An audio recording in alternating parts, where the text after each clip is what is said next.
And this is, I can't believe it. I believe this is now the 10th year in a row for Mike by polling NFL insiders, decision makers, coming up with his quarterback tiers. We welcome Mike Sando to Sactown Sports. Is that true, Mike? Is this the 10th year you've put together the quarterback tiers? It is 10 years. Amazing. Yeah, it is incredible.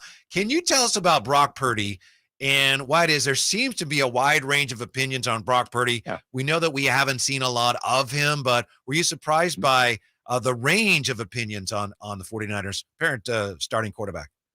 Yeah, so for the most part, when you haven't played much, right? He played, I think, a total of 8 games when you count the playoffs.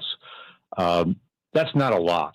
So people are not going to make a huge judgment one way or the other. And a lot of times when people just default to kind of putting him in tier 4, which is, not where you want to be eventually, but it's also an admission that we don't really have enough information. Mm-hmm.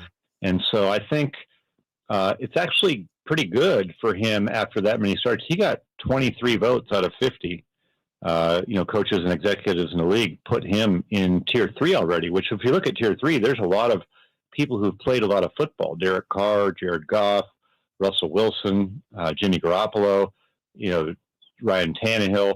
Those aren't stars in the league, but they've been productive starters, maybe a Pro Bowl here or there. A couple of them maybe been to a Super Bowl. So just about half the voters already are saying, Purdy's at least a solid starter. So I think it's a good start for him, but, he's in a great situation too. They have a really good defense in San Francisco, so there's not a huge burden on the offense to have to pass every play or be playing from behind a lot. Kyle Shanahan does a really good job as coach of the 49ers, kind of taking pressure off the quarterback. They run the ball a lot. They have a lot of play action style to play, which is easier for the quarterback, harder for the defense. So, that context all has helped him be successful, and then he's done a pretty good job. Mm-hmm. I think if he is able to be healthy the whole year and have the success he had last year over the whole year, I have no doubt he's going to move up a lot. He might move up, high in tier 3 or even threaten tier 2. Wow.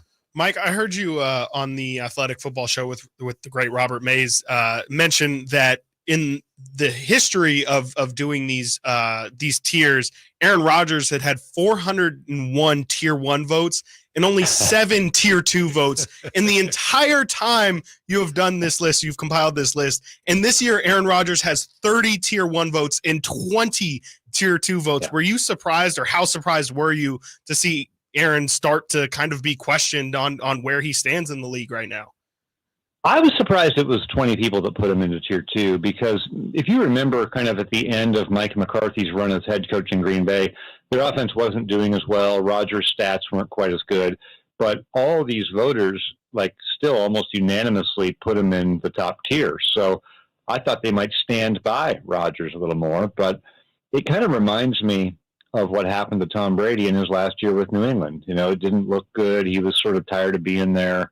He was hitting that real advanced age, as Rodgers will turn 40 this year. So people kind of think, all right, this is where the decline is starting to happen. And I think that's probably what happened to Rodgers this year. And, we'll see. It's a new situation. I think he's going to be excited to be there, a chip on his shoulder, but he is older. He's not quite as athletic. He could be a little more prone to injury. Injuries were an issue for him last year. So, he's got to do it for a whole season at a high level. And I think that's harder to take for granted once you start being 40 years old. Mike Sando is with us from The Athletic. His 10th annual quarterback tiers is available now at theathletic.com. One of the things I try to glean from the comments of the voters, Mike, is how the people who do this for a living maybe evaluate quarterbacks differently than those of us who are fans, media people. One of the things I noticed in reading the comments this year, a lot of people really put a lot of stock into a quarterback situation. Like Mac Jones isn't that bad, but he was in a bad situation. What stands out to you? You've been doing this now for a decade, as far as how the evaluators who do it professionally see things differently than maybe the rest of us. Yeah, I think the rest of us sort of want to evaluate off last week's game, right? Or our opinions are going to be more volatile based on the results of the game. And I think you you tend to look at the score of the game, how successful the team was, how many playoff games have you won Super Bowls, those types of things. But people on the inside know how much goes into all of those things, how hard it is. You can be a top quarterback like Drew Brees and win one Super Bowl your whole career, right? Yeah. They know how hard it is and how much goes into it. So I think that, informs some of the commentary when you look at these situations. And there's also extreme differences in situations. And some of these quarterbacks have been in incredibly great and terrible situations in the same career. If you look at Jared Goff coming in the league with the Rams, they were one of the worst teams. Jeff Fisher was the coach. Their offense was terrible. I think he went 0-7 as a starter. He looked completely lost. Sean McVay comes in. They build up their offensive line. Goff's in the Super Bowl. So it's a similar player. I mean, it's the same guy, but he can look totally different. Tua Tagovailoa, same sort of thing. He's lived extremes in Miami. Now has maybe the best receiver tandem in the league. Didn't have anything when he first started out. So Mac Jones, we talked about that. He goes from, last season basically having coordinators on offense who've never done that job before to having a veteran coordinator on offense. Those things definitely do make a difference, especially for guys kind of in the middle. If you're sort of a mid-tier quarterback, your situation is going to be everything for you. Mm-hmm. The glass can really look half full or half empty based on those other things that you can't control. Mike, two-parter here. What result surprised you the most? And then personally, what was your biggest discrepancy between how you feel and what the list ended up being? I guess I was surprised that there wasn't more negativity around Kyler Murray. He did slide a little bit, but he's still the very top guy in Tier 3. He's between Kirk Cousins and Derek Carr, who have been pretty steady, players for a long time. There wasn't a lot of people kind of ripping on Murray, and he's had a tough last year where, he hasn't looked good. And other people, Patrick Peterson, his old teammate, have said really kind of damning things about him. So I thought there was actually a little bit more optimism on him than I was expecting, at least an absence of negativity. There was no one writing him off. I thought that was, pretty interesting. I think, there's some debate. I don't know that I was surprised, but some of the feedback I've heard is, wait a minute, why isn't Jalen Hurts already in Tier 1? Why would Justin Herbert be above him? That's kind of a typical kind of a fan or media type question that you get sometimes on these things. So, those are a couple. How about Russell Wilson, Mike Sando with us from The Athletic? How likely does the panel think Russell Wilson is to bounce back this year? I think there is an expectation that it won't be worse. It won't, that it'll get a little bit better than it's been, but I don't think anyone's anticipating that he's going to climb back to the heights that he was at before.